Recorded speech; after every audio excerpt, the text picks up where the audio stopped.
I was smallmouth bass fishing right about daylight down on Duck River below what they call Pirates Bridge. It was quiet. There wasn't no crickets, no birds chirping. Everything about me was telling me to leave. I stood there for 30, 45 minutes. Tell you the truth, I sat there and prayed until the birds started chirping and the bugs, and I eased on out of there. I think it was behind me. I felt that in my chest. Whatever that was that growled, it was twice. It was real short. It's mean. I had never heard a sound like that before. I don't know what in the fart that was.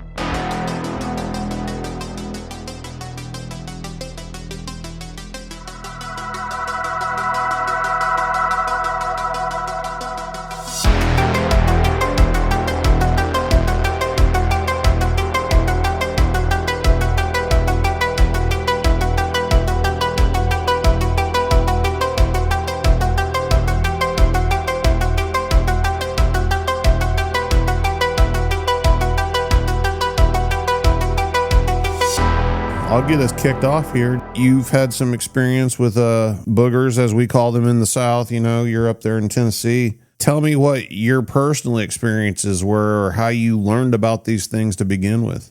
Well, my mother sent us up here to live with our daddy back late 80s, 90s.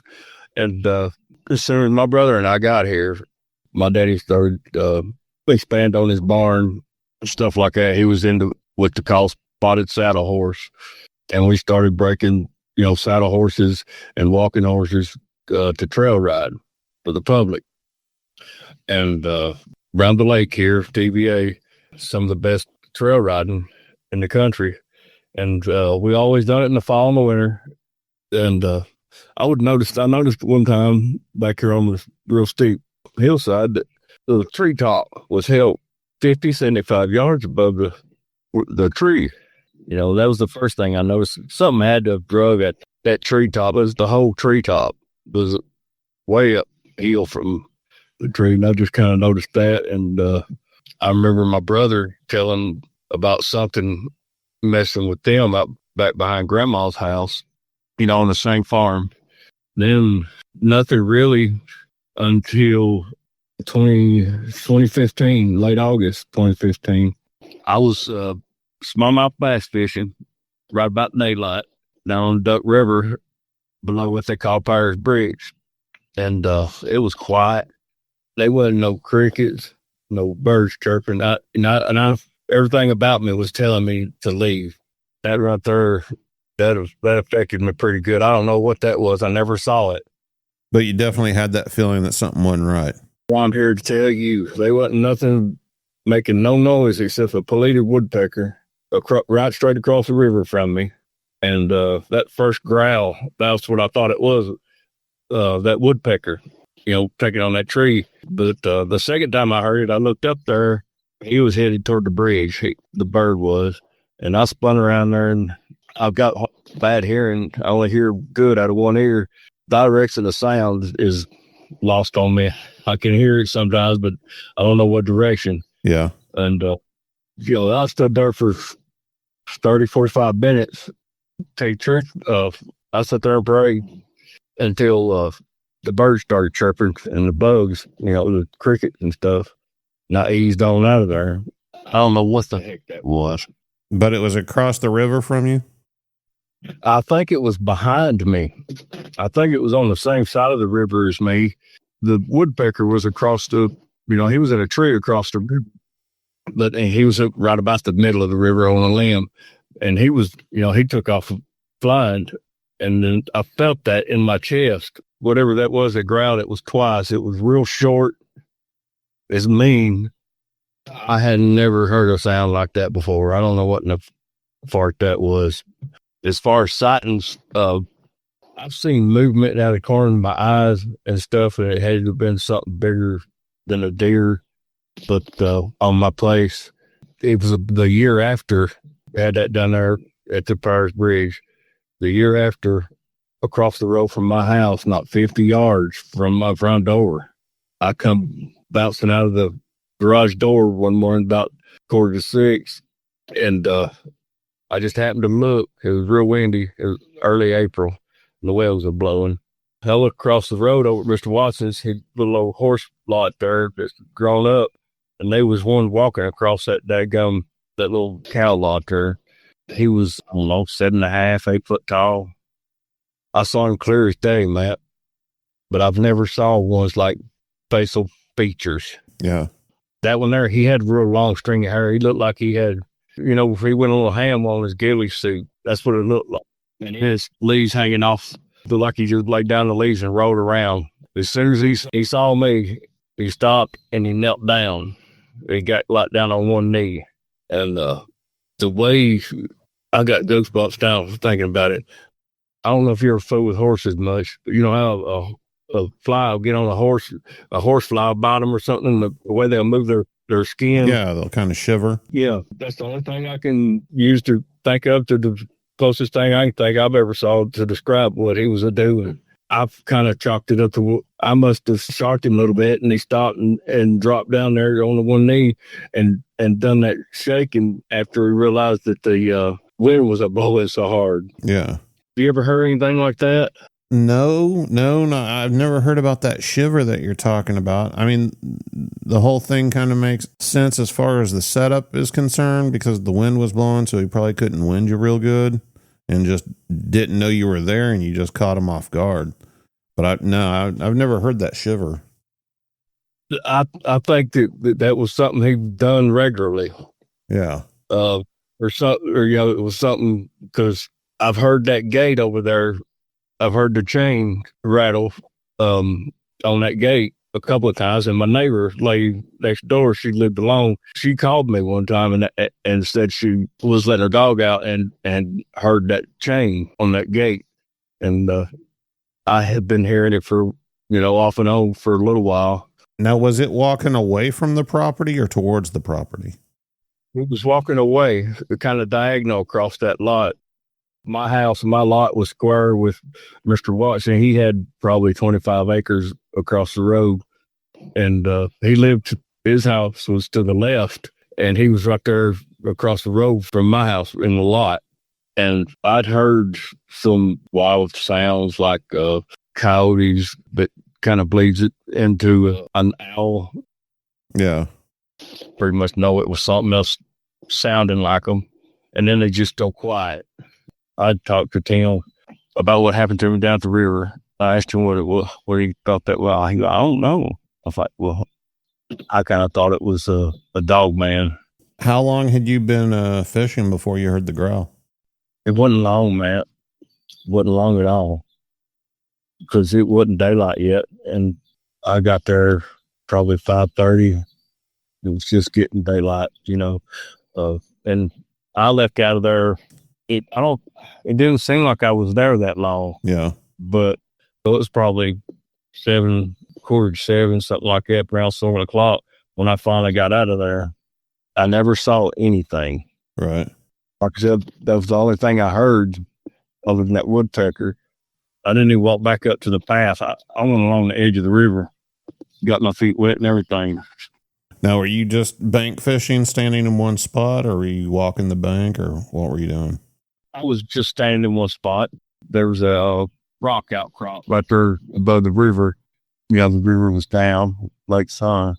Typically, whenever I hear about stories like that, usually Bigfoot will start throwing stuff in the water and towards you or whatever, trying to just get you to move out of the area. Uh-huh. Yeah, I've had that happen. Going to the straight growl like that, I mean, I don't know, that might have been a dogman. That might have not been a Bigfoot at all. The feeling that was right there was, it's done. You're done. It's over with. That was a feeling. Yeah. And they wasn't much shaking that feeling. I wouldn't wish it on nobody to feel that fear, but I kind of believe now that I won't never have to worry about that again, feeling that fear. For some reason, I get that feeling of kind of an inner knowing type, because that right there was somebody going to find my belt buckle in a pile somewhere. Like I said, I never saw anything. Now, if something was thrown, I didn't see anything hit the water. Yeah. I didn't hear anything. I kind of believe something throwing a rock in the water would be louder than throwing it at me, on the ground when it hit the ground. If they threw something and it hit the ground, it had to be pretty close to me or something pretty of substantial size and make, quite a bit of noise for me to hear. And I'm hard of hearing pretty bad. I've gotten to where I can't stand to ask somebody to repeat themselves, but I'll stand there 20 seconds trying to figure out what they say. I mean, I think with you fishing and everything, you would have noticed if something hit the water. You would have noticed the splash or something. Yeah, absolutely. Ever since that first one, I quit looking for them. There at one time, it was my new job to figure out what in the heck, was messing with me like that. And actually, across the road from my brother-in-law's place, oh man, that place out there, they've got them out there. Like, I reckon there's a daggone neighborhood of Bigfoot out there. A lot of it's sod fields and flat woodland. Don't talk about it much because I don't have the access to that picture anymore. But looked like a young one, and he was looked like he just got set up. He looked like he was sitting there like I would turkey hunting, like he was sitting there watching or trying to hide. Like up against a tree or? In a windrow, a fresh windrow, what we call, when they come through there with a dozer and they clear out a spot. Yeah. And he was sitting there. He kind of looked like he was sitting up, if you put a motorcycle up under him, that's what he looked like. Huh. Yeah, he had both his hands up a little bit. And I went back through there later that day, and he was kind of mimicking what he was sitting in front of. I went back about 3 or 4 hours later. If he was there, he'd changed positions and moved, and I didn't see him. He was clear as day. And them things, they got some kind of intelligence about them. They know. I mean, it's like they say, it, like their TV. They entertain themselves with us, Yeah. Or my brother-in-law, he used to text me, I don't know, once a month and say, man, you ought to hear this going on out here. They get up and go outside, smoke a cigarette, like late at night or early in the morning, and he won't talk about it too much. I'd ask him about it later, and he wouldn't say much.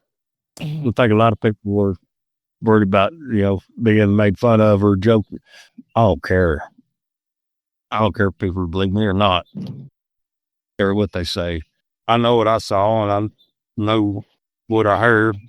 Now, is he the one that you said had a photograph of something that looked like Jeepers Creepers? No, that was my neighbor who lives back here on the large part of my grandmother's farm. That thing, I'm not into scary movies and stuff, and I had to look it up on the internet when my sister-in-law told me that's what it looked like. I was standing there next to her when he sent me that picture, and I was there, I just kind of pinched and moved my fingers out there and zoomed in on it, and showed it to her. She thought, hell, Jeepers Creepers. And I'm like, what? And she told me about the movie. And, yeah, it looked a lot like it. And Justin told me that it looked like there was a dog sitting below him. He was sitting like Indian style, almost like in a tree. It was up on the trunk of the tree, a big white oak. And at the bottom of the tree, there was a dog or something there, but I couldn't see it. It was, he was kind of camouflaged by the foliage, down low. But that thing in the tree, yeah, looked like it had like an overcoat on, kind of. That was the picture that was sent to me, Matt, and the fellow that sent it to me, he's not real citified or sophisticated enough to be able to Photoshop something like that. It don't, And he just saw this thing sitting up in a tree? Yes, sir. Yes, sir. And the girl that used to stay back there with him had asked me about the, extremely large spiders. I'm like, well, I kind of think it was a Bigfoot that was on all fours. And that's just the closest thing they can come to, to what it looked like. Because that's the same area. That's the same place like I was talking about earlier. My brother would talk about something messing with them while they was camping. Oh, I was telling a friend of mine's daughter, or a friend of mine and his daughter overheard it. about that, what happened to me down at the Powers Bridge. And said they was down there one night in their Jeeps, playing down there in that mud.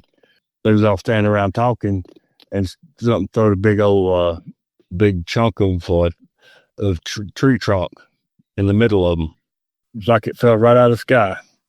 Down at that same location. Yeah, right across the river from there, that same area right there. Is it a place where a lot of people go to, ride their Jeeps and stuff through the mud? Oh, used to. They put a guardrail up across the road there that comes in there, and on the side that I was fishing on, I don't know if it's the old road bed, and they built a new bridge there. I think that's what it is, and but they put a gate up on that side, and I guess people moved to the other side. It used to be fun to go down in there and with full-wheel drive, but they stopped that. Our population has grown quite a bit here in my county in the last several years, and there's a lot more people here, which means more people wanting to recreate.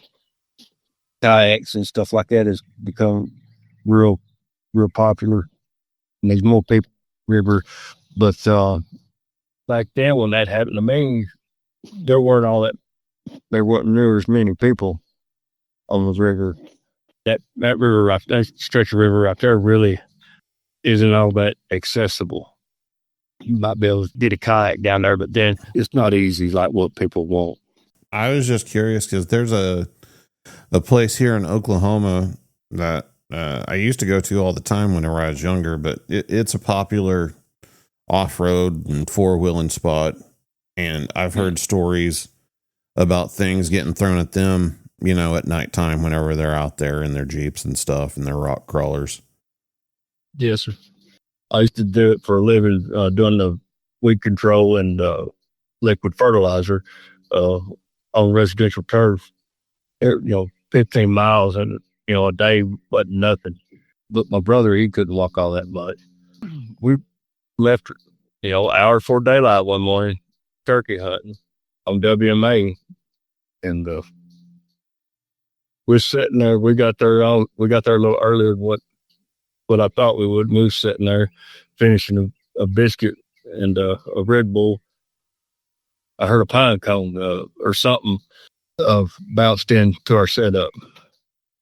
And about the second one, my brother had done put his hearing aid on and turned it on, and he heard it bounce in, I guess. And he said, "Yeah, I didn't hear it." Long story short, come daylight, there's a pile of pine cones. I don't know, 3/4 of a dozen, maybe 8, 9 pine cones piled up, like you placed them there almost between us. We was, I don't know, 3-4 foot apart. Like something had just snuck up and set them there? No, they bounced in. Huh. All in the same spot? Yes, sir. I mean, that don't happen. That ain't falling from a tree or, a squirrel dropping them. No, sir. And that's my brother. He's always kind of made fun of me about that stuff. But they wasn't no denying that. He know darn well I didn't get up and go gather them up and lay them there. Because we were sitting there running their mouth. But he heard, when he turned his hearing aid on, I guess he heard them coming. He said he heard most of them coming in. But when he asked me if I heard it, no, I didn't hear it. But he was wondering what it was. But it was pitch black dark. He was in kind of a pine, not a pine thicket, but mature pine trees. Yeah.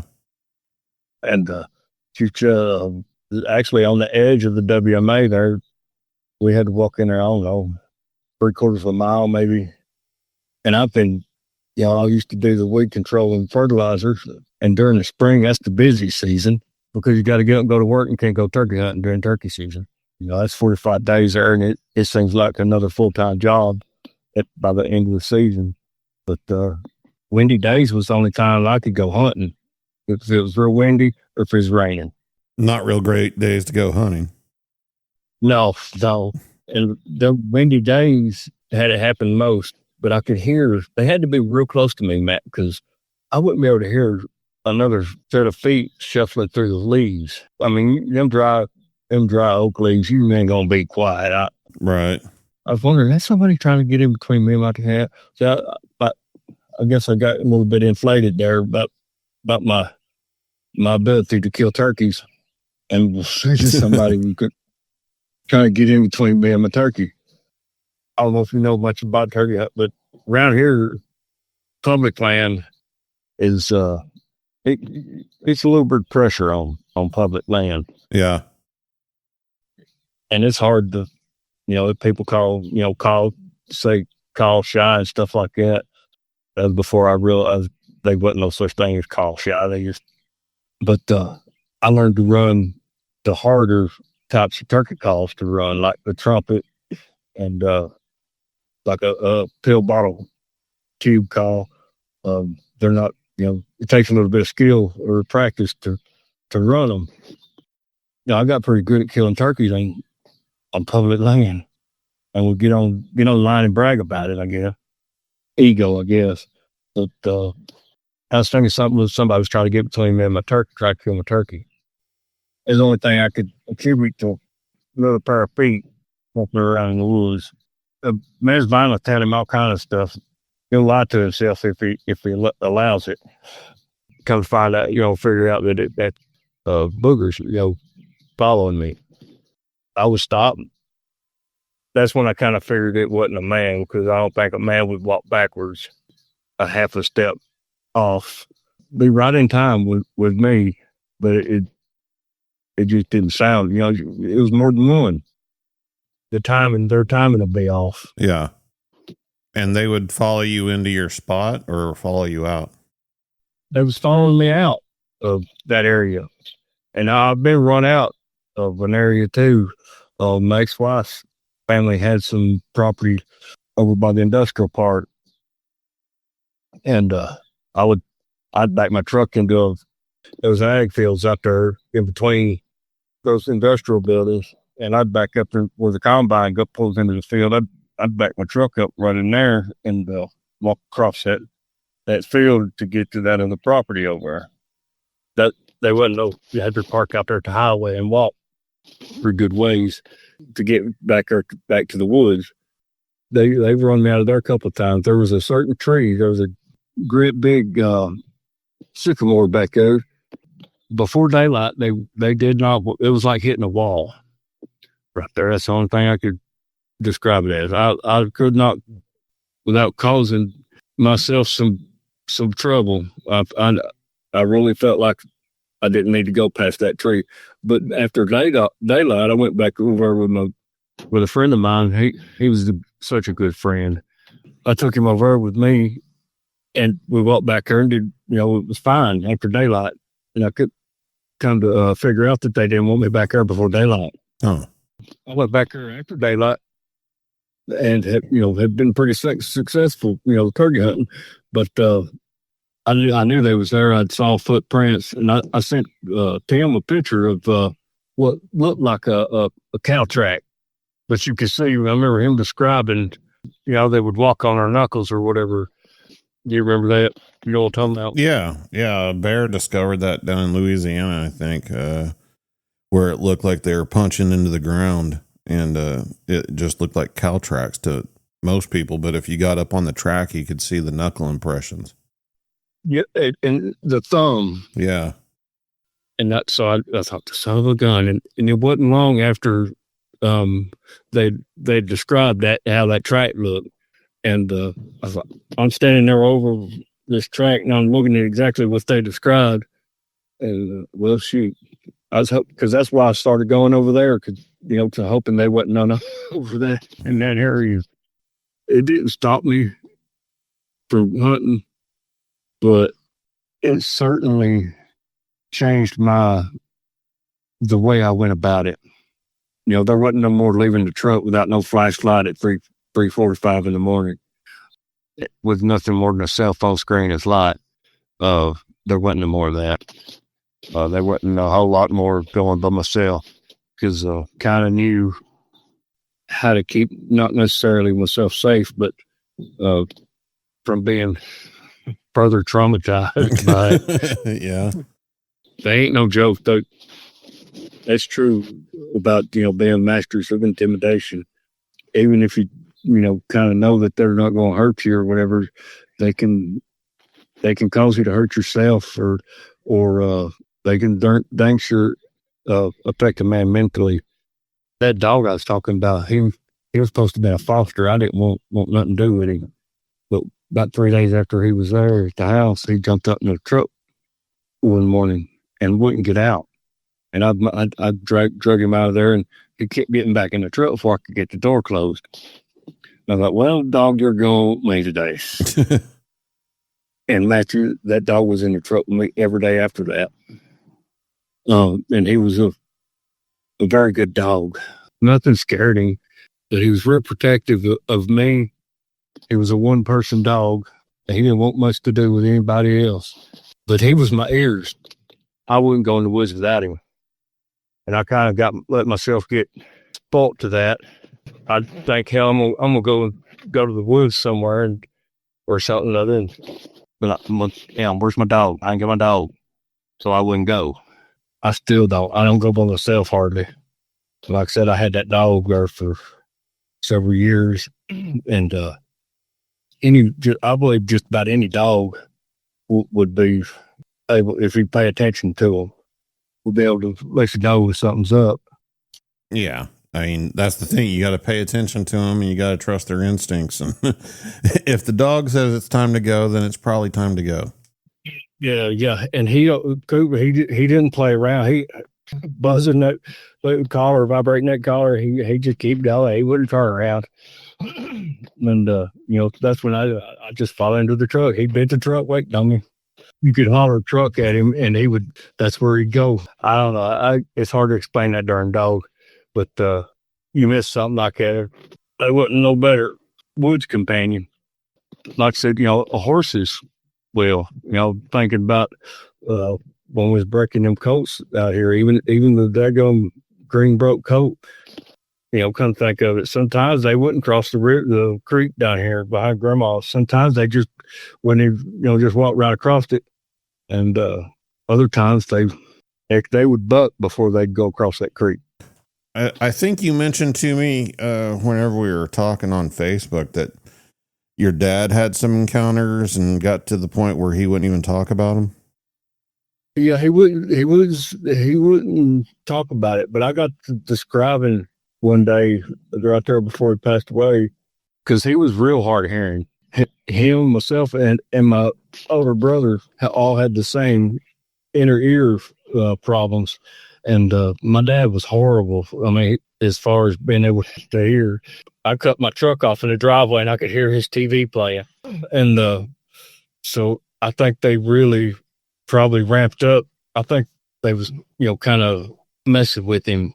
Do you think they figure that out? That if somebody's hard hearing? Yeah, I really do. Because I think they were trying to get a reaction out of him by, by maybe making noises and stuff. And they weren't getting any reaction out of him.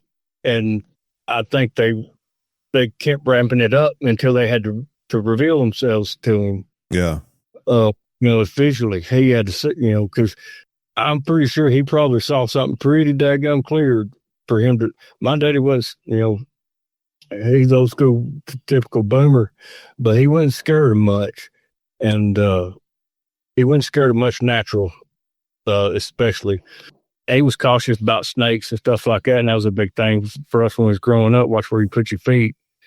But he was staying in a camper out here at my brother's, that my brother had. The way he looked at me when I started describing things about what I thought he saw or about what was going on, because I was trying to let him know it was okay. He wasn't crazy. He was afraid people weren't crazy. And the way he looked at me was just, it was like instead of a gruff, tough old man, it was of a little boy almost. I don't know if you know, like a bumper pull camper, the little porch awning or whatever that rolls up. Yeah. Well, that drum is pretty heavy and strong. Rolled his out for him, and I don't know. A couple of weeks later, he calls me and tells me, "I don't know what in the heck y'all done to my daggum my roof, my porch roof here, but you need to come out here and look at it." I come out here, and the center of that drum was bent like a V. And my brother, hell, he's twice as heavy as I am. Maybe not twice, but 50%. He sat down on it, Matt, and about turned the daggum camper over, but never moved, never further bent the awning drum or even made it move, really. Something, I don't know what, there wasn't no tree limb that fell and bent it like that.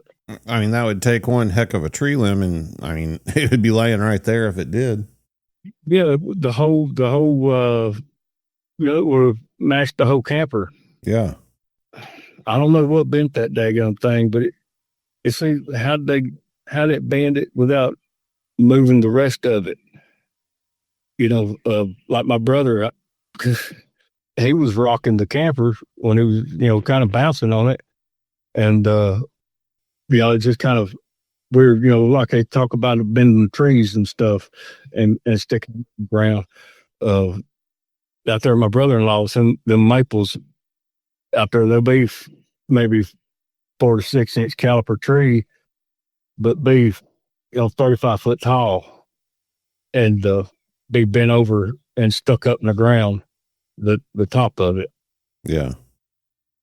There's a lot of activity out there and people that try to shame me or whatever about it. Come around with me about 10:30, 11 o'clock at night. We'll go down here, A-row, right close to the Air Force Base there. Well, it's actually, the road is probably on the Air Force Base. There's woods on both sides. Sit there and cut the truck off and roll the windows down. We'll leave whenever you're ready. Yeah. Damn, nobody ever took me up on it, though. And it don't matter whether you got a gun or not. Most of the time, they'll avoid you, which they don't really want to have contact with you anyway, I don't think, most of the time. But they just soon you go back home. A lot of places. Over by the pumping station where it's all that mountain lion, that bunch over there, they don't play around. If you interrupt anything that they're doing, that's another concern I have a lot of times is interrupting them and turning their attention, their predatory attention to me. Interrupt a coyote hunt or something like that. That's another thing. I found 2 coyote carcasses one day.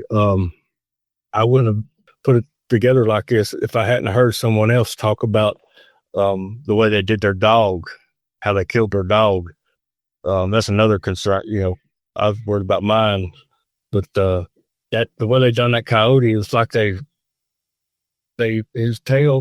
base of his tail and his nose met, or the back of his neck, the back of his head. Yeah. There was no organs in them. They were split open like you split them open with a laser. Huh. The accuracy.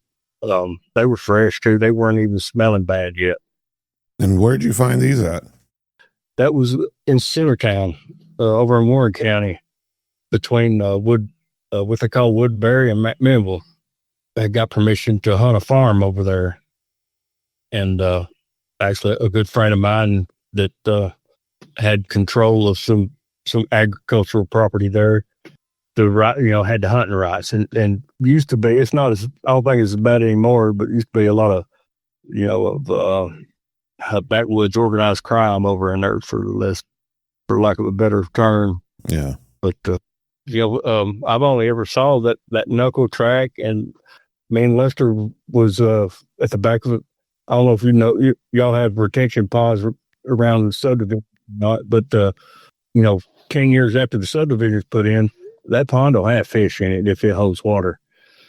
And I like fishing them retention ponds. because a lot of times ain't nobody there, and it's clean. All that out there, the Air Force Base is low and kind of swampy, and they cut it like swales, and some of it for drain. And there was one of them swales come out of the Air Force Base into the back of that subdivision, and there was some real slick mud there, and there was infant tracks all in that mud. It was late March, early April, and it was frosty. Hell, it was still frosty that morning when we was there. Them little tracks. I told Lester, was like, well, it's been nice weather. Yeah, but who's gonna let their kid walk around, let their child walk around with no shoes on, and stomp around in the mud? I kind of believe that might have been, maybe a nursery type area, because it was protected. It was kind of a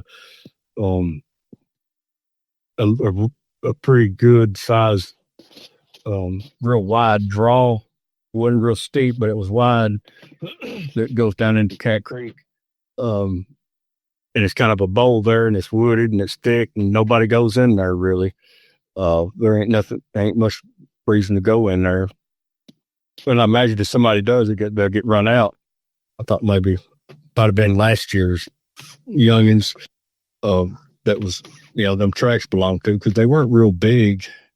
They weren't as big as, they maybe half as big as our feet, but that was kind of wild. Yeah, some of the most impressive tracks I've seen are ones where it's just like, okay, well, it would be highly unlikely that somebody be out here barefoot, first off.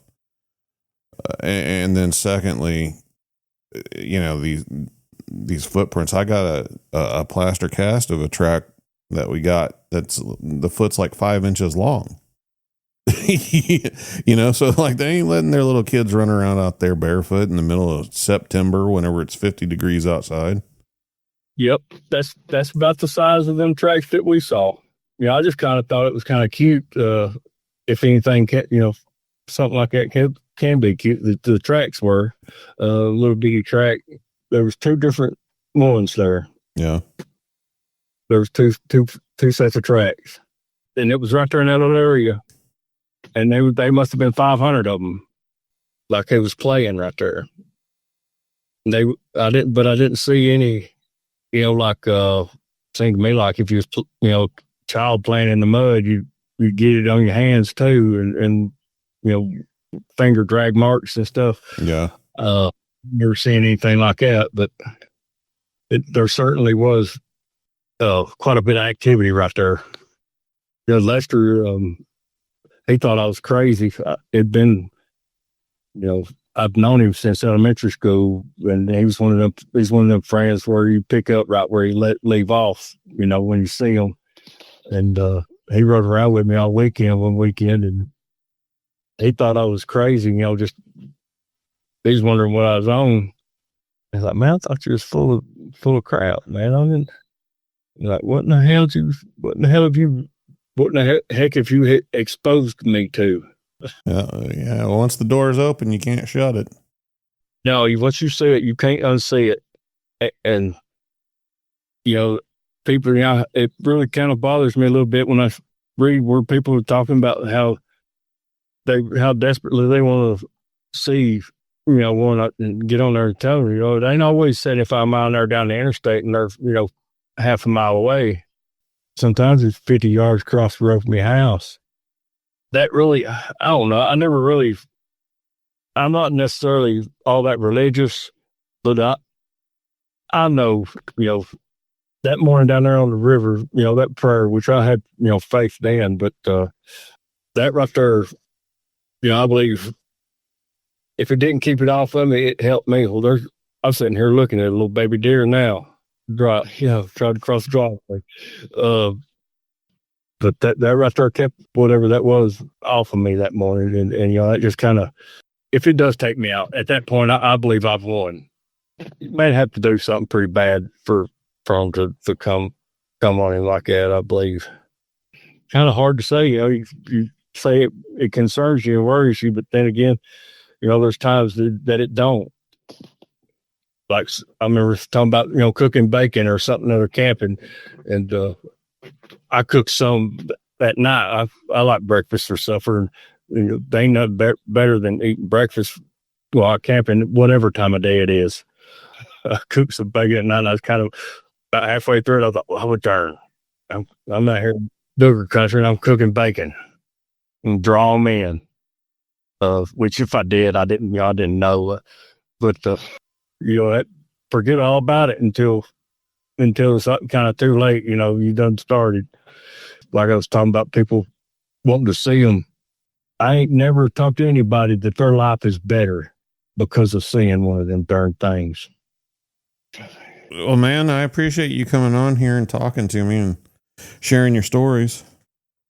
Heck yeah. Well, I sure enough appreciate you having me on. Like I said, I appreciate y'all doing what y'all do and everything.